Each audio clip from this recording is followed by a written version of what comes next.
So it's ironic that just as we've laid rest to GM after a century when GM, as one of his chairmen said, what is good for GM is good for America, we now actually have a new era in which seemingly what is good for Goldman is good for America, or more generally, Wall Street.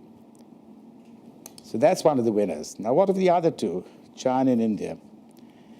Now, their growth rates have obviously fallen, largely because of the backwash effects on global trade. But they're still growing robustly. I mean, from 9 to 6 or 11 to 8 is not a derisory growth rate. I think many countries would love to have that.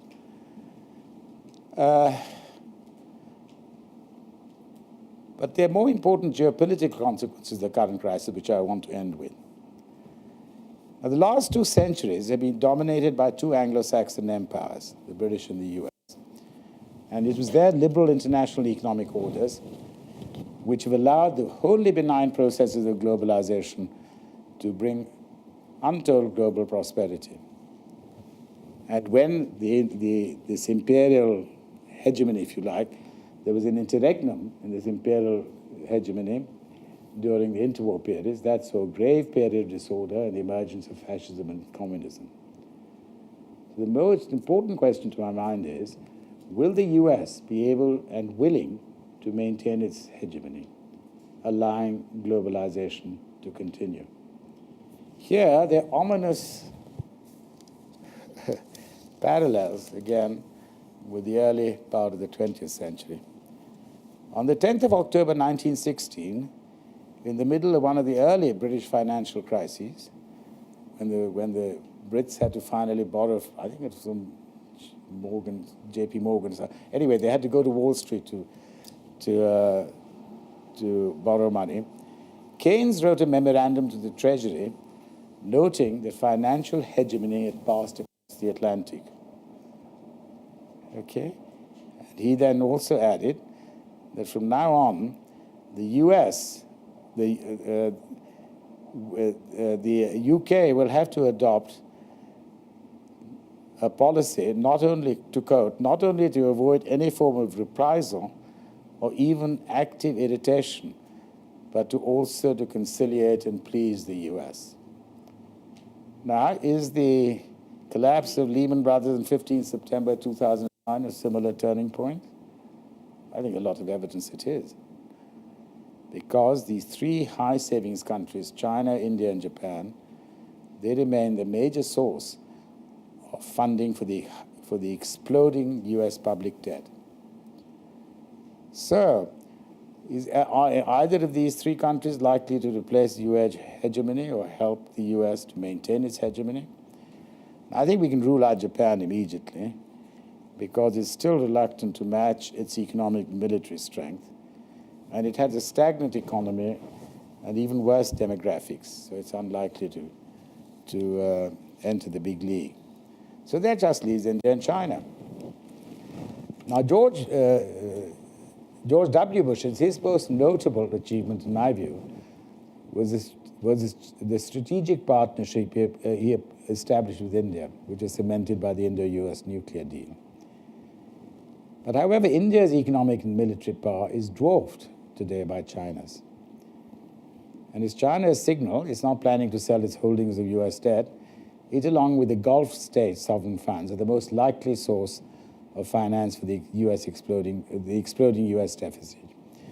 So as we've seen, all the talk of currency, brave talk of China being a currency manipulator, lectures on human rights, etc., including Tiananmen, these have all sort of disappeared, or they're made sotto voce.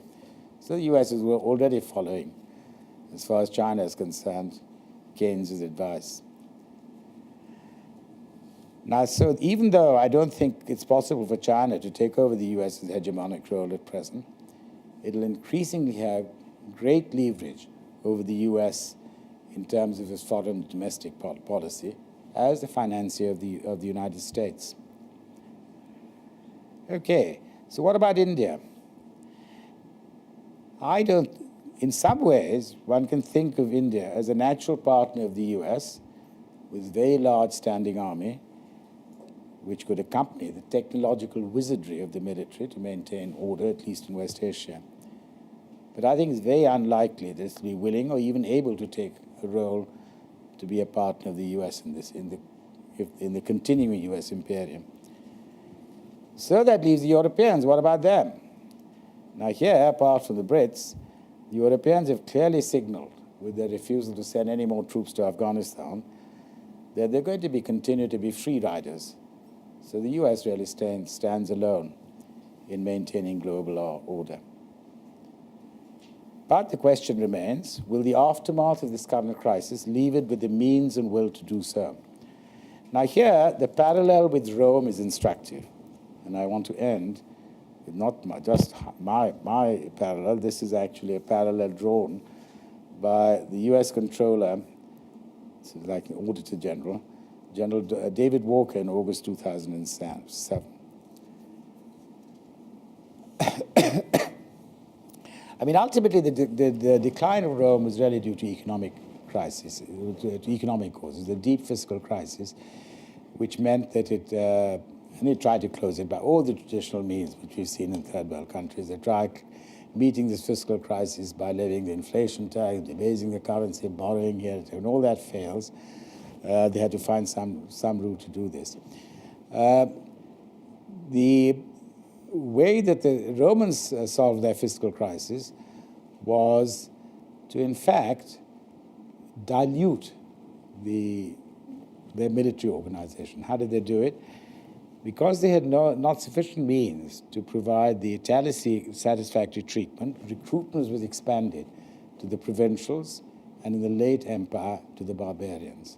Once the barbarians were within the gate, of course, the empire was doomed. Now, it seems the US might be on a similar primrose path. When David Walker, in 2007, offered his dire warnings, the US budget deficit was only projected to be under $500 billion. Now we talk about trillions. I mean, trillions trip off the tongue, and no one knows what they mean. You know, so many trillions. He explicitly drew parallels with Rome, including, to quote, declining moral values and political civility at home, an overconfident and overextended military in foreign lands, and fiscal irresponsibility by the central government. Now, this fiscal irresponsibility, of course, has increased manifold in the current crisis. Walker, in his 2007 report, noted that it was primarily health entitlements which made the US budget unsustainable. Now, of course, this is the very entitlement Obama is planning to enlarge.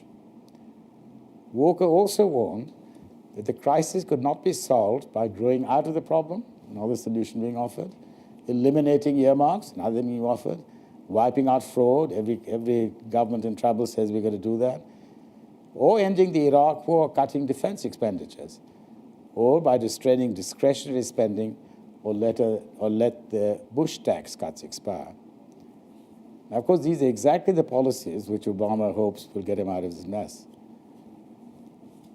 With projected reductions in military spending, it seems likely that, like its Roman predecessor, the US will find it difficult to maintain the sinews of its forces, which, at least for the last 50 years, have maintained global order. And with no obvious alternative to provide this global public good, I fear the ensuing erosion of global order, so essential for the process of globalization work, this is likely to be the most serious long-term consequence of the global financial crisis. Thank you.